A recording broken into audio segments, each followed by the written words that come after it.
Once again, we're speaking from the House of Representatives in the nation's capital. When we returned you to New York some minutes ago, shortly thereafter, the joint session of the Congress was adjourned, but the House of Representatives stayed convened. Just a minute or two ago, the House of Representatives concluded the business of the day and convened, or rather adjourned, to convene again on Monday. Albert Warner, Columbia's Washington News analyst, is still here in the small library just off the House of Representatives floor and has several more distinguished members of Congress whom he will interview. Albert Warner. Representative William B. Bankhead of Alabama, Speaker of the House of Representatives, is here with me now.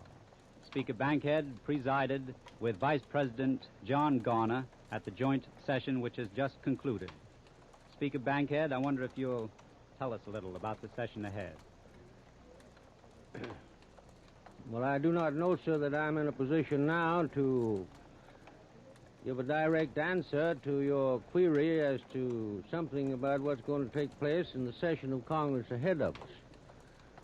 As all know, we are just convened today, and neither the Democratic nor Republican leaders have had an opportunity yet to fashion or formulate any definite program of action.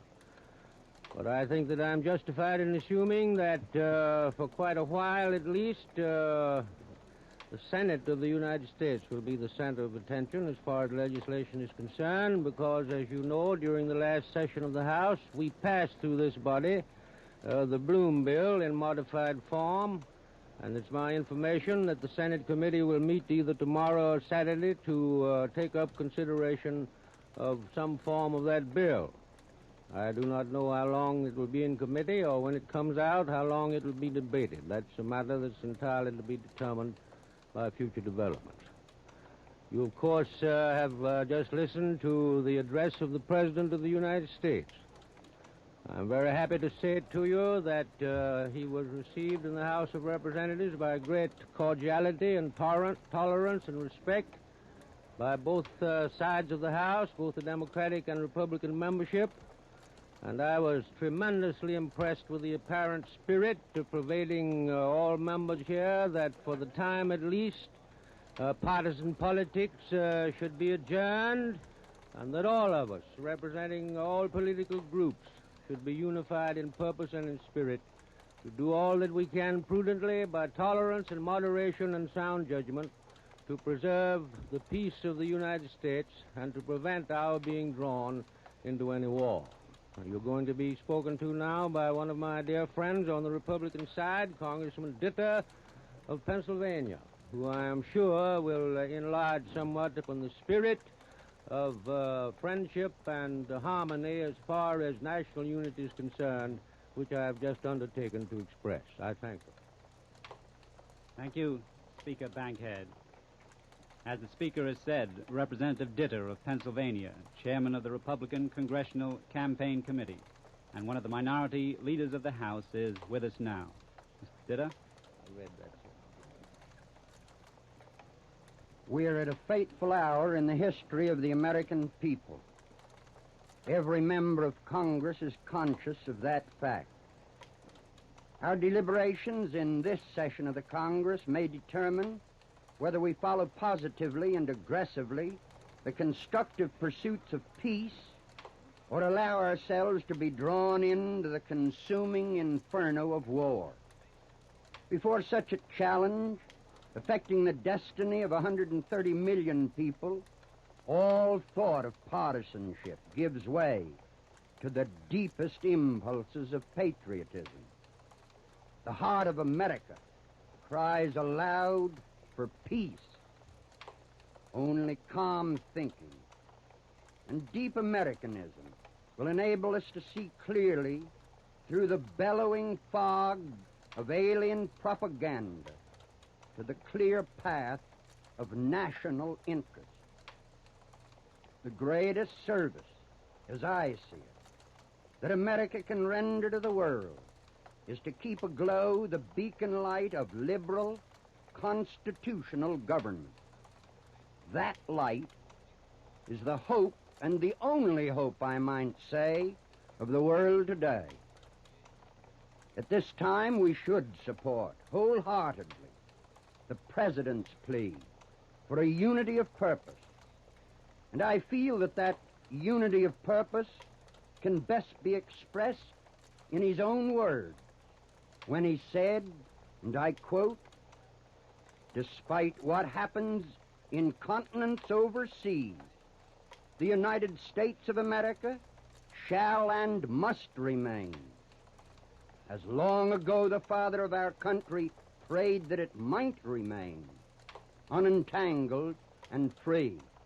And it's in this spirit that the House of Representatives, Republican and Democrat, convened today to try to solve the great and perplexing problem." Thank you, Mr. Ditter. We have just heard from Speaker Bankhead of the House of Representatives and Representative Ditter, Chairman of the Republican Congressional Campaign Committee. Now, we may turn this back to Mr. Daly. And while Mr. Warner is attempting to contact Mr. Bloom, the representative from New York, it might be interesting to review once again the history of the special sessions of Congress. This session today was the 25th Congress that has had a special session since its organization 150 years ago. John Adams was the first president to call a special session. He summoned the 5th Congress to meet May 15th, 1797, to consider suspension of diplomatic relations with France. Thomas Jefferson and James Madison each found it necessary to call 2 extraordinary meetings because of the split between the United States and the Great Britain, Great Britain, which led eventually to the War of 1812. Again, Abraham Lincoln called a special session of the 37th Congress on July 4th in 1861, just prior to the war between the states. The greatest number of special sessions have been summoned by Woodrow Wilson and Franklin D. Roosevelt. That it means 3 each. Mr. Wilson, of course, called his special sessions just prior to and during the World War. Mr. Roosevelt's first extraordinary session of Congress was in March of 1933 to pass emergency New Deal laws. The second was in October of 1937 to enact social, labor, and farm legislation, and today's special session was called, as you know, about the neutrality laws. Now, here is Mr. Warner back again with another distinguished member of Congress. Mr. Warner. We have with us a woman congressman, Representative Norton, Mrs. Norton of New Jersey, chairman of the House Labor Committee. I wonder if you'd tell us a little about what you think will be in store in the session ahead. Well, I believe that the Congress will abide by the suggestion of the President and shall not consider any legislation other than the legislation concerning the embargo. At least that is my hope. I believe that the Congress was very much impressed by the message delivered by the President, and I think the great majority of us were entirely in favor of all that he had said. I wonder if you look forward to a long session and to a bitter fight over the arms embargo. No, I do not. From my conversation with a great many members today, I believe the session will not be long. I believe we may be out of here not later than 3 weeks from now. I hope I'm a prophet. As I understand it, the House will be going into 3-day recesses until the Senate acts. Yes, of course, the House already has acted upon this legislation, and until the Senate acts upon it, I presume there will be nothing for the House to do but await the will of the Senate. And no doubt, when the bill comes back to us, why, we shall have our day in court. Thank you very much, Mrs. Norton. You're very welcome, and thank you very much for asking me to come here. Mr. Daly. And thus the Columbia Broadcasting System concludes its broadcast relevant to the address of the President of the United States before a joint session of Congress on the neutrality laws of the country. You have heard the address by President Roosevelt, and prior to his address and following it, Mr. Warner, Columbia's Washington news analyst, interviewed several prominent congressmen. This is John Charles Daly speaking from the House of Representatives in the capital of the United States in Washington, D.C. This is the Columbia Broadcasting System. 3:10 p.m., BULOVA, Bulova Watch Time. Here's a distinguished timepiece, the 21-jewel Bulova President, in the charm and color of natural gold.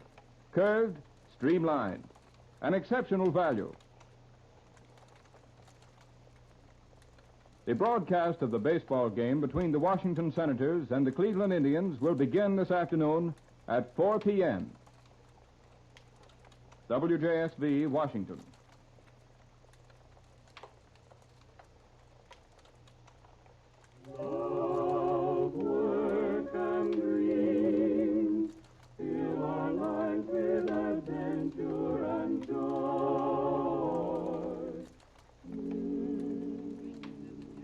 The career of Alice Blair, the transcribed, true-to-life story of a lovely girl fighting for fame and happiness, facing the problems, the heartaches, and thrills on the ladder to success.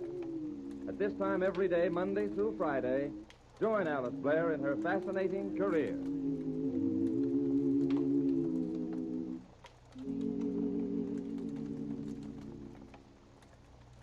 It was the poet Wordsworth who said, "The world is too much with us.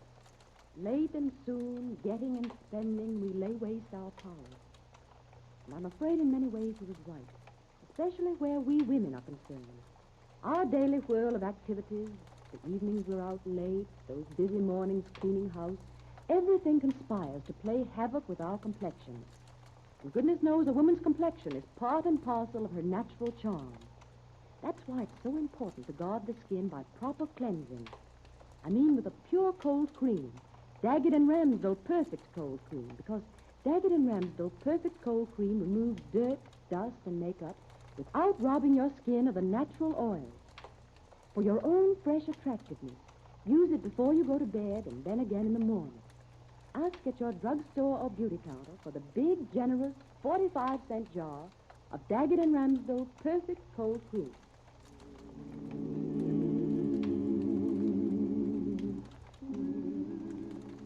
Alice has had an exciting and eventful afternoon at Mercury Studios. William Waldron, the top director, is to direct Alice in her screen test. And the young actor, Barry Clayton, at his own request, is to play with her in the scene. Both Waldron and Clayton were deeply impressed by the script Alice brought to use in the test. And Waldron was more than enthusiastic over Alice's reading of the scene. Of course, she carefully evaded all their questions as to who had written it. For Alice promised Carl E. Bright she would, under no condition, mention that he was the writer. The feud between Carl and Hollywood is notorious. Home at the apartment. Uncle Andy, waiting for Alice, hears a tap at the door. A tap that becomes more familiar as the days in Hollywood go on. Don't need to give myself 3 guesses who that is. It's that lady from next door again. Oh, hello there, Myra. Hello, Andy. The kettle's on. Come on in and have a cup of nice hot tea. Hot tea on a day like this? Of course. Why, there's nothing so refreshing. Come on. Well, it sounds mighty attractive, but I'm expecting Alice any minute now, and I just don't think I better leave. We could leave the door to my apartment open. Then we'd hear her when she comes upstairs. Well, I think maybe I just better stay here. Well, everything's all set out, so if you change your mind... All set out, did you say? Uh-huh. Well, come on. I'll come in just for a spell, and we'll leave the door open. That's fine. Oh, Myra, you know, you shouldn't put yourself out this way. Maybe I like doing it. Now I'll pour the tea. You know, there's nothing more gracious than a woman presiding over a tea table. Uh-huh. But a tea table should be set with gleaming silver to make the picture complete. Oh, I hadn't missed the gleaming silver. To me, the picture is already quite complete. How nice of you. And there's plenty of time for all that gleaming silver someday when you get a home of your own. Oh, don't.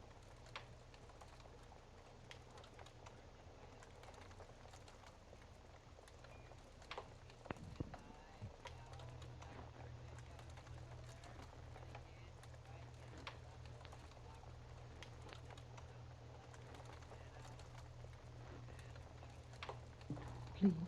Oh, surely you didn't take offense at what I said. Oh, no, of course not. It's only that the idea of a home is so far from my mind. You see, Andy, I've battled alone and, well, you take 2 lumps of sugar and no lemon. No. How did you remember that? How could I forget it? There you are. Oh, thank you. You know, it seems to me, even if a woman does follow a career as her life work and chooses to battle through alone, as you say, there's still no reason why she can't have her own home and even have the gleaming silver. Oh, of course, if her career is a highly successful one. You know, I wonder sometimes if I've chosen the right path. Andy, I had a chance to go on location for 2 weeks. Yeah?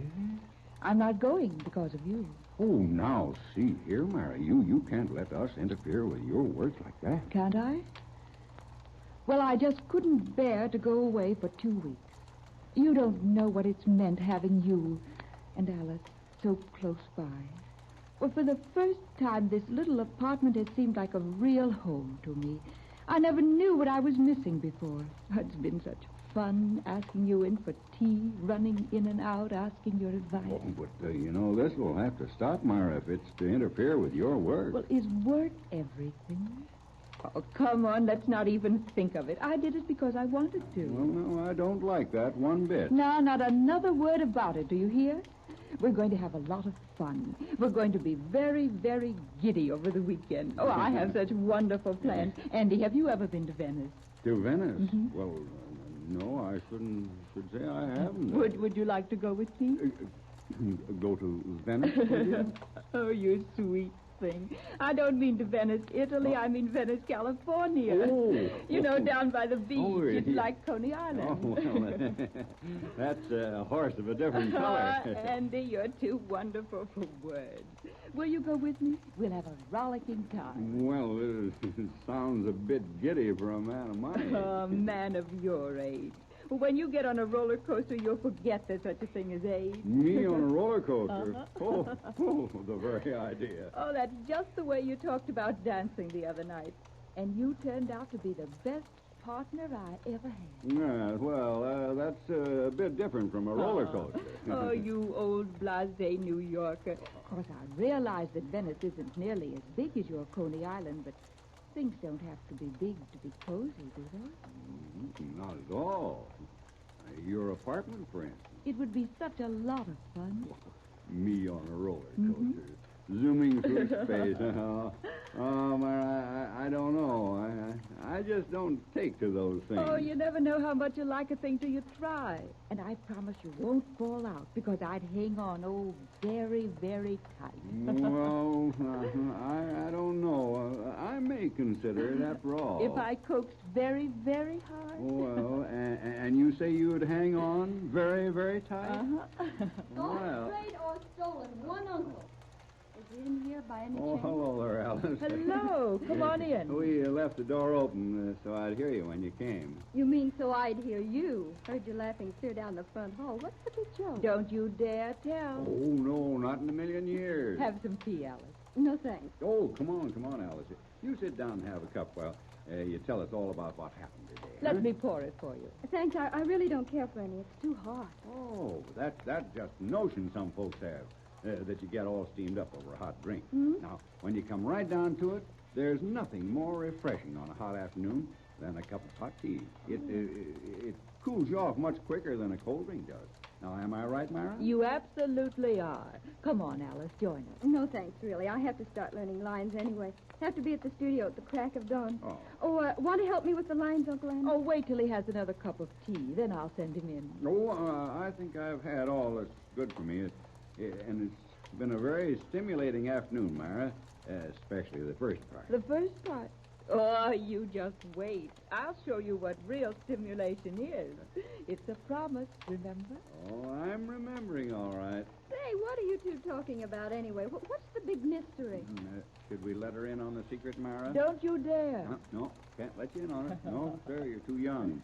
You wouldn't understand. That's the hateful kind of a remark you make to a growing child. Well, enjoy the tea, Myra. We'll do it again whenever you say the word. See you later. Oh, I tell you, you should have tried some of that tea. It really does cool you off. Being with that woman never cools me off. Oh, now, see here, Chickadee. Don't go off on a tangent.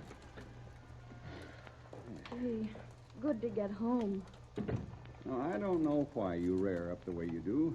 Myra just puts herself out to be a good friend to her. Mm-hmm. You know, it's sort of sad and pathetic. She's been alone so much. Having us here, she said, made the place seem sort of homelike. Mm-hmm. I really got a bit upset, though. She turned down a call to go on location for 2 weeks, just so she could be around here and enjoy our company. Well, that sort of puts us on the spot, doesn't it? What are we supposed to do? Stay around and entertain her? Oh, we'll make it up to her some way. Say, what was the big secret? You both acted like you'd swallowed a mouse or something. Oh, no, we didn't do anything of the kind. I heard you laughing when I came up the stairs. What was it, anyway? Oh, it wasn't anything at all. Well, if it wasn't anything at all, why don't you tell me what it was? You're just magnifying the whole thing. It was a little joke that Myra and I had, that's all. Nothing more than that. Well, why act so mysterious about it? We weren't doing anything of the kind. You said yourself, should we let her in on the secret? Now, see here. Just because you're my favorite niece is no reason for you to check up on every little thing I'm thinking and every little joke I'm sharing with someone else. Oh, I'm not checking up on you, Uncle Andy, but we've always done everything together, especially since we've been out here. Well, there are a lot of things you do that I don't check into, much as I think they ought to be sometimes. No, sir, you just mind your own business, young lady, and let your uncle have his private life. I'm sorry. I had no intention of interfering with your private life. No. Don't get huffy, dear. Well, I'm not huffy. You'll find out in due time what it is we're talking about. When will I find out? When it's over and done with, and not before.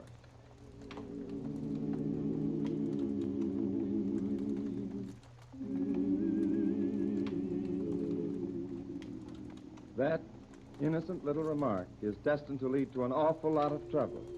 Is Alice right in her suspicions of Myra? Is Myra out for Uncle Andy?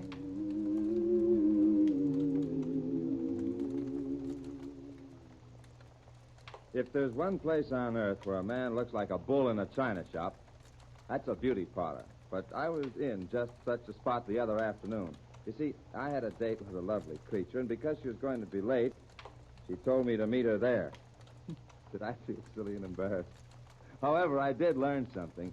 Women pay far more attention to their complexions than we men ever realize. And when I spoke to my date about the matter, she said, no woman can afford to neglect her skin. With a man's typically blunt curiosity, I asked her what she used on her complexion. And she replied, if you must know, I always cleanse with Daggett and Ramsdell's Perfect Cold Cream. And judging from how fresh and soft and absolutely irresistible her complexion is, I guess there must be something to this idea of cleansing your face with Daggett and Ramsdell Cold Cream every day. Why not try that 25-cent jar? Remember the name, Daggett and Ramsdell. The name you can trust.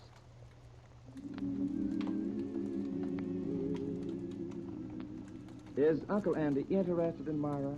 Or is he, manlike, flattered by her attention? Alice draws her own conclusion when she comes home unexpectedly in tomorrow's exciting, transcribed career of Alice Blair. Love and romance come to every girl living her dream.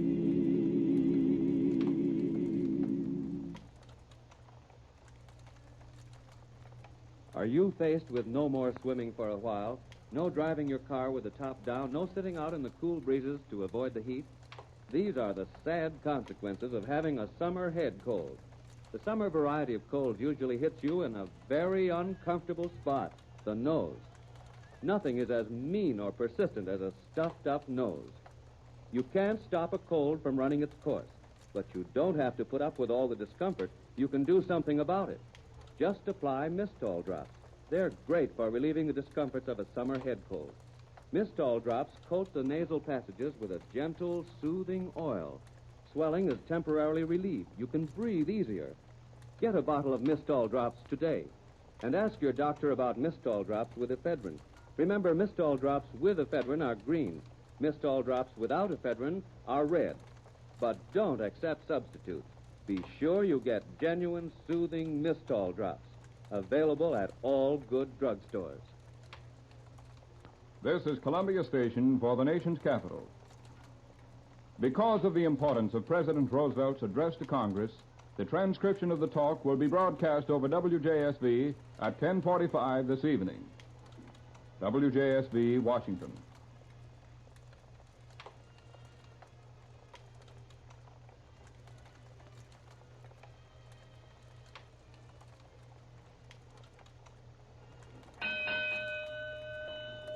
Good afternoon. This is your Arrow News reporter with last-minute hit-the-spot news brought to you 4 times daily through the courtesy of Arrow Beer and Ale. Arrow Beer has that famous flavor that made it a big favorite in Washington and that today makes Arrow the fastest-growing beer in the city. You'll like Arrow's fine taste. It's smooth, not sweet. You'll find it better, not bitter. Every bottle always hits the spot. President Roosevelt has just called on Congress to repeal the embargo provisions of the American neutrality law. The president asked the legislators to substitute for the embargo a cash-and-carry system of trade with the warring nations. Mr. Roosevelt urged Congress, which was convened in extraordinary joint session, to work with one single hard-headed thought, namely, keeping America out of this war. President Roosevelt's address, together with other activities at the special session of the United States Congress, was covered fully by the Columbia Broadcasting System and station WJSV, ending just a short time ago. It will therefore not be necessary at this time to repeat details already broadcast. Meanwhile, the White House has disclosed that President Roosevelt plans to leave Washington Friday for a weekend at Hyde Park to observe the 85th anniversary of his mother's birth. Mrs. Sarah Delano Roosevelt celebrated her 85th birthday today. 6 youthful assassins shot and killed Premier Armand Călinescu of Romania this afternoon. The premier was a vigorous foe of the pro-Nazi Iron Guard organization. The assassination occurred while the premier was driving by automobile to the Royal Paris. The premier was 46 years old. He also held at the time several other cabinet portfolios, including the Ministry of War. During his regime, the government had suppressed the Nazi-minded Iron Guard organization, charging it with terrorism in Romania. 2 of the assassins of Premier Călinescu committed suicide by shooting tonight when surrounded in a midtown store, guards cutting off their escape. The Romanian legation in Berlin reports that an army marshal, General Ernest Balif, has been appointed as Romania's new premier. This indicates a strong militant government in the little Balkan kingdom, which has suddenly become a pivotal state in Europe. According to the legation, the cabinet has issued a statement stressing that order prevailed throughout the nation despite the assassination of Premier Călinescu. More details of the ill-fated diplomatic steps which led to the outbreak of the new European war were made public by the British government today. A white paper was issued saying that Germany answered Great Britain's ultimatum of September 2nd for withdrawal of Nazi troops from Poland, with a threat to answer any aggressive action on the part of England with the same weapons and in the same form. There's a lot of speculation just now over what is happening at sea. The British government will not comment on reports that the Bremen has been captured by British warships, nor is there any statement about battles at sea, nor an explanation of heavy firing heard off the Danish coast. Radio broadcasts from Warsaw today, according to a report from London, say the beleaguered metropolis still is Polish. Colonel Lipinski, the Poles' official broadcaster, reports that the Poles in Warsaw are carrying on their fight against the Germans and have even scored minor victories in a few Warsaw suburbs. However, Lipinski announces that 3 flights of 40 German planes did great damage yesterday. He reports that Polish anti-aircraft fire brought down 7 German craft, but he adds that those which were not shot down destroyed what was left of the Royal Castle, the Art Academy's National Museum, and the Central Institute for Physical Training. Jan Paderewski, now in Paris, says Poland's sacrifice has not been in vain. The world-famous Polish pianist and wartime premier of Poland believes his country's resistance has given the Allies time to make the preparations which will lead them to victory. Meanwhile, Europe's western battlefront is quiet today, but it may be only the lull before the storm. Troops are on the march in both France and Germany, moving up to bulwark front lines. France has now completed general mobilization with 6 million men under arms, and British troop movements in France continue at a feverish pace.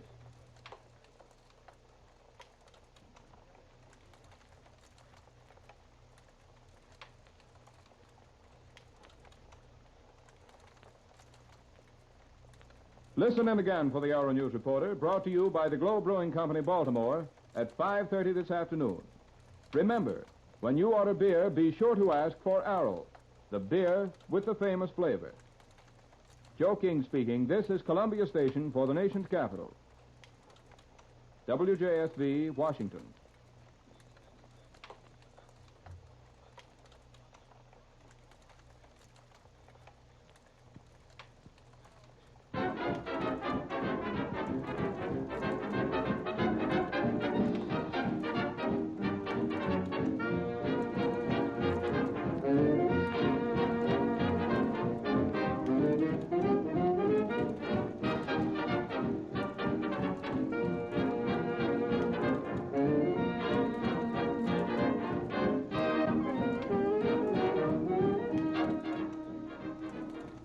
tantalizing twins of popular songdom are coming your way again, meaning transcribed rhythm and romance.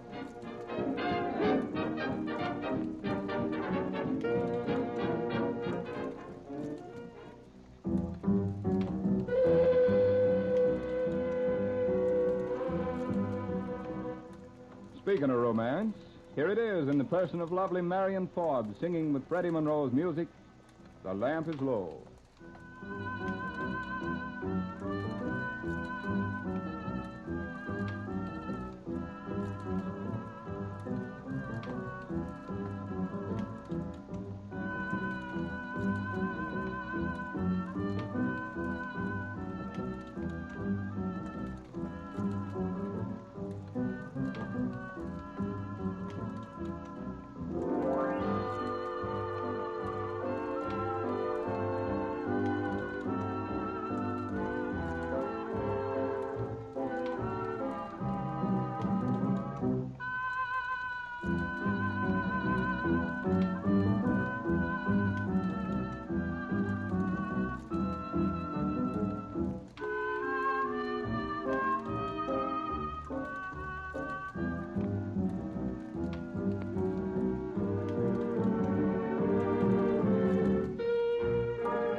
Prices on imported goods are going up. Furs, for example. Insurance rates for transporting furs from Central Europe have jumped 3,000%. Imagine the effect on fur prices. Zlotnik to Furrier, however, prepared. Months ago, Mr. Zlotnik bought heavily of the choicest imported fur pelts. And now these gorgeous furs are available at Zlotnik's at original price levels. If you mean to buy a new fur coat, be forewarned by this good advice from Zlotnik the Furrier. Now is the time to buy your furs. Gorgeous furs, original prices at Zlotnik's individual terms may be arranged. Zlotnik the Furrier at the sign of the Big White Bear, 12th and G Street.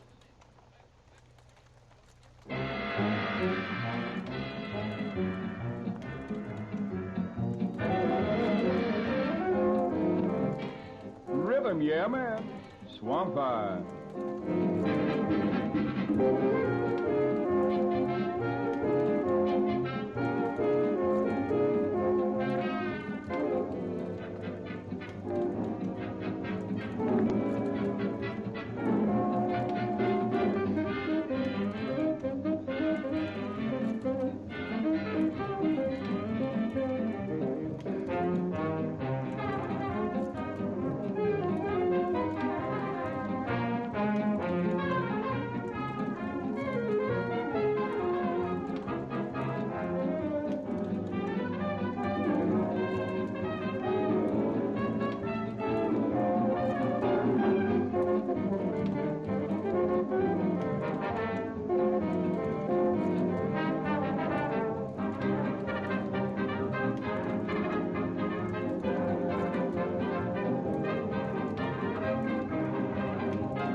What do you do when the laundry comes back?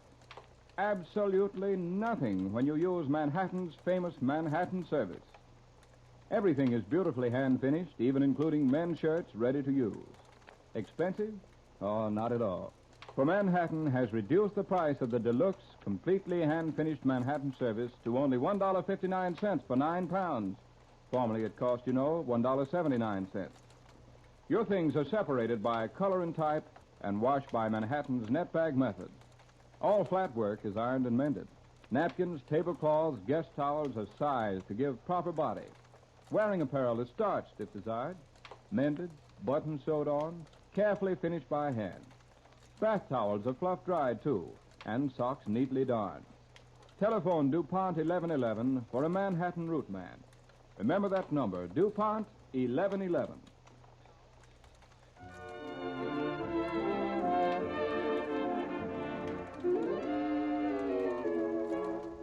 Bob Halsey plays now Dick Heath singing of romance in One Night of Love.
break of dawn, I find my lover gone. I'll whisper with a smile, I have lived a little while.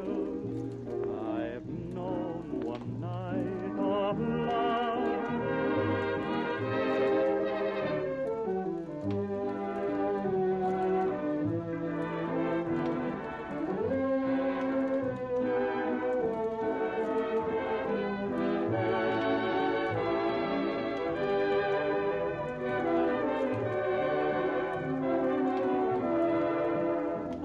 With a smile, I have lived a little while.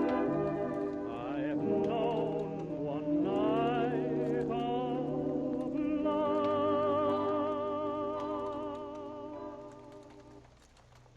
Different, delicious, delightful. 3 Ds, different, delicious, delightful. And another D, don't. Don't miss it. MGM's riotous revelation of the secrets of the fair sex, the women. Norma Shearer, Joan Crawford, and Rosalind Russell had 135 women in the movie that's all about men. See the girls as they really are. Peek behind the boudoir shades with Claire Booth, who wrote the shocking comedy that had New York gasping for a solid season. Debutantes and dowagers, sirens and stenographers, they're all in it. And they've all got their hair down. Roar Tain't So or Shriek with Delight, but don't miss the women. It's the sock comedy thrill of the season, and it's coming to Lowe's Palace tomorrow with a special midnight show tonight. Plan now to attend tonight's midnight show of the women. The women will treat the men.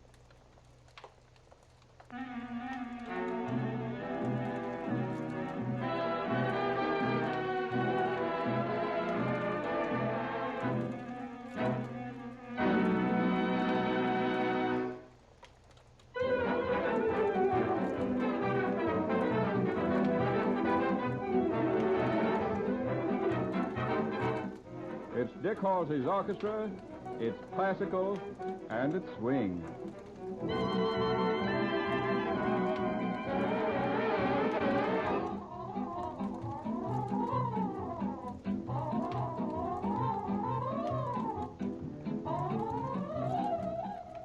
And by the way, the broadcast of the baseball game between the Washington Senators and the Cleveland Indians will begin in just about 18 minutes from now at 4 p.m.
Transcribed Rhythm and Romance will be back Saturday at this same time, so string along then, if you will.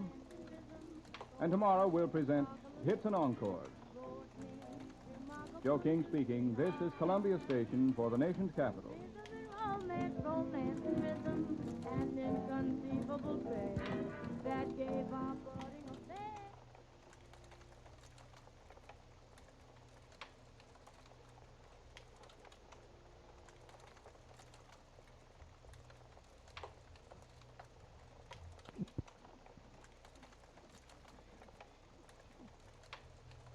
Because of the importance of President Roosevelt's address to Congress, the transcription of his talk will be broadcast over WJSV at 10:45 this evening.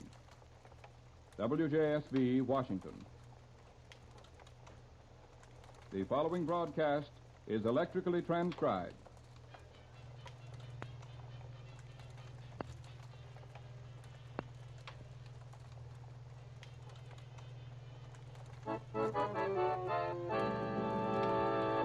Presenting Scattergood Baines.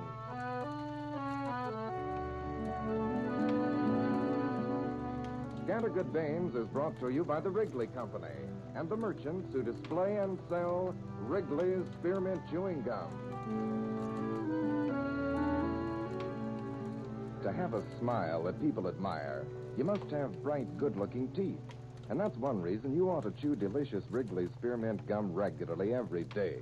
You see, according to modern dentists, the safe, gentle friction of the gum upon your teeth helps to cleanse the surface of your teeth and so helps to keep them bright and pretty. Then, too, the chewing of fresh-flavored Wrigley Spearmint gives your gums a natural exercise that helps to stimulate circulation and tends to strengthen the gums. That's good for your teeth, too, so aid your teeth and your smile this simple, enjoyable way. Chew healthful, satisfying Wrigley Spearmint Gum regularly. Get several packages today.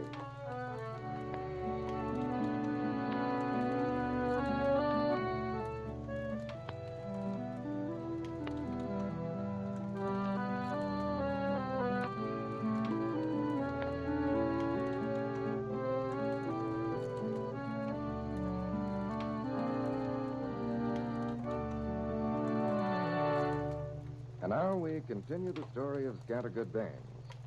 For the first time since he began his campaign to rid Cold River of the gambler, Jerry Nagel, Scattergood Baines is beginning to feel that he is making progress, despite the opposition of certain Cold River citizens. He has won over Vern Sanders, young publisher of the Cold River Independent, And Vern is even now in the city in an effort to confirm Scattergood's belief that Nagel must have a criminal record. And yesterday, within Pliny Pickett's hearing, Scattergood made an obvious and evidently successful attempt to arouse active jealousy in Nagel toward young Bob Hathaway, in whom Nagel's wife, Polly, has displayed marked interest. And now, as we return to Scattergood's store only a moment or two after Nagel abruptly departed, Pliny has come from the back room where he overheard Scattergood baiting Nagel and is speaking his mind concerning his old friend's action. For God's sake, Scattergood, you know that you're fixing to get Bob Hathaway shot? Well, I calculate the situation is serious, Planny, but don't hardly look for nothing that drastic. God darn, Scattergood, you know what you was saying to that man, Nagel? Yeah, I think maybe I could repeat the conversation. Not word for word, Well, but... don't you know that when you start planting suspicions in a man's mind, suggesting that his wife's been making sheep eyes at somebody else, why, if he's any man at all, he's going to go gunning for the object of her affection. Meaning Bob Hathaway? Me meaning? You. You was the one that put the finger on Bob. I guess Nagel's seen Bob around before I ever saw That ain't the question. It's one thing for him to see Bob cluttering up his parlor morning, noon, and night. It's another thing to have a third party incinerating that it ain't all that it should be. That it all, Planny, it ain't all it should be. Yeah, well, after what you said to Nagel, Bob would do well to get himself fitted for a bulletproof vest. Yeah, well, you can suggest that to him if you want to when he comes in. Is Bob coming here, store? Yeah, I asked him to drop around this afternoon. Talked with him on the phone just before you come in. Well, I don't know how you're going to have the cheek to face him after what you just been telling Nagel about him. Planny, didn't it never occur to you that when a man gets as deep entrenched in a place as Nagel is, it's a pretty hard job to rout him out single-handed? Well, what's that got to do with your telling him that Bob Hathaway Just to gain myself an ally, son. Pretty powerful ally, too. Ally? Who's that? A monster, Planny. Monster? Now, look here, Scattergood. Just cut out your Sphinx act. 'Cause it don't go with me, and I ain't going to... Green-eyed monster, Planny. Jealousy, you know. And if I can get it to work to harness for me, I shouldn't be surprised but what it'll be a big help towards pulling the Nagel menace right out of this community. I don't get it. No, no reason why you should. You mean you're counting on Nagel pulling stakes just 'cause his wife's been making goo-goo eyes with Bob Hathaway? Quiet, here comes Bob past the window now. Well, I'm going to finish what I was saying anyhow. And that's that I think you've took leave of your reasons, Scattergood. The very Here, come on in, Bob. Good afternoon, Mr. Baines. Hi. Mr. Pickett. Hi, Say, Scattergood, I got my commission check on that Nagel order. You did? How much for? $511. Here, you want to see it? Yeah. Sure, that's what it says. $511. By George, that's fine, Bob. Does that mean you're all finished up out the Nagel's place? Now, if you'll take my advice, Bob, you better be finished up out there. Why is that, Mr. Pickett? Cause Scattergood... Just a minute, Planny. Let Bob answer my question. Well, maybe you just assumed that I wasn't here at all. Well, now, that's a good idea you brung up, Planny. Bye. Bye. You mean you want I should leave you talk to Bob alone? Yep, just like you suggested. Well, you'll have plenty of time to talk to him before I'll be back. Goodbye. Goodbye. Did he really get sore No, about it? no. Planny has to have them little flourishes every now and then. He'll be back in tomorrow. Won't recollect a thing about it. Bob. But what did he get mad about so quick? Planny's that way. He bruises easy, but he heals quick. Yes, but he made some remark about... What did he mean, I better be finished up out at Nagel's? I was coming to that myself, Bob. That's why I didn't urge Planny to stay. He kept jumping the gun on me. Question is, now that you've got your order all in, collected your commission, are you going to have to be out to Nagel's anymore? Why, no, Mr. Baines. That is, not for business reasons. But you're keeping up the social contact, eh? Oh, why, of course. Mr. and Mrs. Nagel have been awful nice to me, and, well, if they invite me out there, I don't know how I can get out of going. It'd be embarrassing not to... I doubt if Mr. Nagel will embarrass you with any more invitations, Bob. Listen, Scattergood, are you telling me I can't see the Nagels anymore? Is that why you asked me to come up to the store this afternoon? No, sir. Just the opposite. Oh, well, that's different. I thought maybe from the way you spoke you were trying to choose my friends for me. Oh, no, nothing like that, Bob. Fact of the matter is, I was going to suggest that you see Mrs. Nagel often these next few days. That is, if you're willing to take the risk. What risk? There is a risk, you know. No, I certainly wasn't aware of it. No, I know you wasn't. Bob, would you judge that Nagel is a man that could be dangerous when he's riled? Well, I sure wouldn't like to have Mr. Nagel sword me. Well, he is now. What makes you think so? I was talking to him last night, and Yeah, well, I've talked to him since then. About me? What'd you say? You see, Bob, all the time you've been out there installing that order, Nagel's been regarding you as just a big country boy, just out of high school, born and raised in a small town. Good looking, but too fresh and inexperienced with the world for him to be jealous of you. Jealous? Yeah. Well, why should Mr. Nagel be jealous of me? Maybe he shouldn't. Just let me go on. Nagel was in here a while ago, and while I was talking to him, I kind of give you a build-up, Bob. He said something about you being a kid, and I called him on it. I told him he's all wrong, looking on you as just a green country boy. That you're a man, getting on in the world. Was I wrong? Why, no, Mr. Bain. I'm certainly not a high school boy anymore. And since I've been traveling for the Seaburn Supply Company out of the city, I don't see how anyone could call me green. Well, green ain't a bad color, Bob. It's cheap better than yeller. What do you mean by that, Mr. Bain? I mean I've sat back here and give you a tough job to handle, son. Before this, Nagel has just been kind of tolerating you as a big overgrown boy. Probably seen his wife and taken a liking to you, but didn't make nothing of it, because he didn't figure you're a serious rival. You couldn't be. But on Mr. Baines, I was Now, only... let me finish, son. So I changed all that. I built you up so as you're somebody to be contended with. And when Nagel left this store, he was all swole up with poison. Poison against you, Bob. Gee, why did you do that, Scattergood? Would you excuse me from giving you the details right now, son? Why, I guess you've got a reason, but... Question is, Bob, can you take it? Yes, I suppose. But why do you say that? Because I want you to watch your steps, son. I'm counting on you to do something for me. And a heap depends on whether you got the nerve. Nerve? What are you asking me to do? Just this. Would you be willing to go to the Nagels and ask them to have dinner as your guest at the hotel and maybe take in a movie later? Oh, why, sure, I'll do that, Scattergood. I've been thinking I ought to do something to repay them. Well, Ed Potts ought to be here any minute now. I told him to come here in his livery car so as he could drive you out this evening. Oh, he won't need to do that. The Nagels are in town. Yeah. Their car was parked over in front of the post office when I came up the street. Well, there's Ed stopping out the front now, anyway. When he comes in, I'll tell him he won't need the car. By the way, when you're talking to the Nagels, just forget that you and me had this little talk, will you? Oh, sure. It was something I was going to do anyway. Well, here I am, Scattergood. The car's outside. I'm sorry, Ed. Ain't gonna need it now. Of course. Why not? Because he wanted me to drive out to Nagels. But they're in town now, Why, so... sure they're in town. I seen their car out in front of the barber shop when I drove up. Mrs. Nagel is sitting out there waiting for Ern Baker to get done shaving Jerry. Oh, good. I guess I better go out and ask them right now before they start home. Remember what I told you, son. Don't overstep your mark. I'll take care of it, Scattergood. Say, wait a minute, Pa. Wait a minute. I'll go with you. Well, what was it you was going to ask the Nagels, Bob? Just a social invitation, Ed. They've entertained me, and I wanted to return the favor. Sure. Oh, hey, Polly. Oh, hello there, Bob. She is pretty, ain't she? I certainly am glad to find you sitting out here in your car. It saves me a trip out to your place. Oh, no. Is the trip out to our place so disagreeable as all that? Oh, why, no, I didn't mean it quite that way. Now that you've finished with that old order, I suppose you won't even think of coming to see little me anymore. Oh, howdy, Mr. Nagel. Hiya, Potts. Move over, Polly. I'll drive.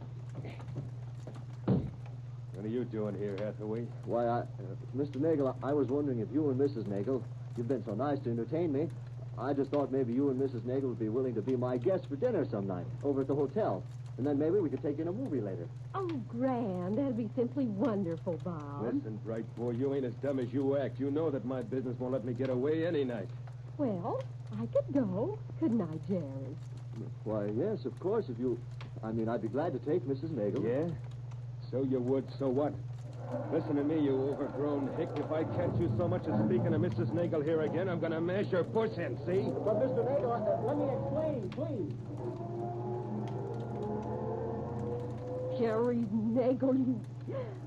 I can't think of anything nasty enough to call you. Yes, so I am. So what? So this is what?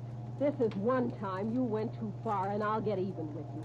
And I can, too, and you know how I can.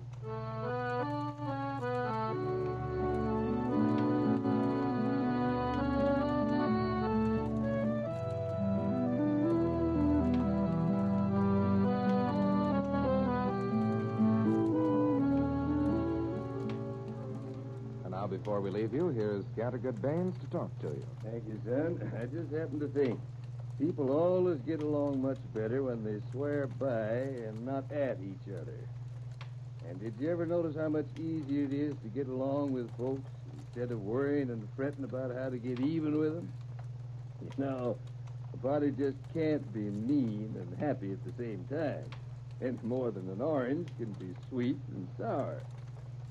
And say, speaking about being happy, there's one surefire way to help keep your youngster feeling happy, and that's to give him some fresh tasting Wrigley's spearmint gum to chew every day. Little folks sure do go for that lively, cooling flavor of real tender spearmint leaves, the flavor for which Wrigley's spearmint is famous. You know, chewing is one of the favorite pastimes of most kiddies, and that's most likely because growing teeth need a lot of vigorous exercise. Say, when it's your youngster, you want to be sure he's protected. You want to know that when he gets that urging to chew, he has something clean and pure and wholesome to chew on. So, it's wise to always have a supply of healthful Wrigley's spearmint in the house. I suggest that when you're at the store today, you get several packages of delicious Wrigley's spearmint chewing gum off that big counter display. Let your youngster chew it every day, and you enjoy it, too. Well, I've got to be getting.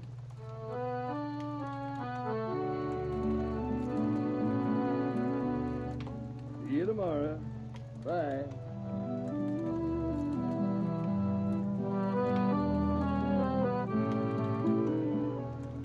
If you enjoyed today's episode of Scattergood Baines, tell your storekeeper so. He makes this program possible with his large display of Wrigley's Spearmint Chewing Gum. And listen in again tomorrow at this same time for Scattergood Baines, presented for your enjoyment Monday through Friday of each week. This is the Columbia Broadcasting System. The preceding broadcast was electrically transcribed. This is Columbia Station for the nation's capital. Because of the importance of President Roosevelt's recent address to Congress, the transcription of the talk will be broadcast over WJSV at 10:45 this evening.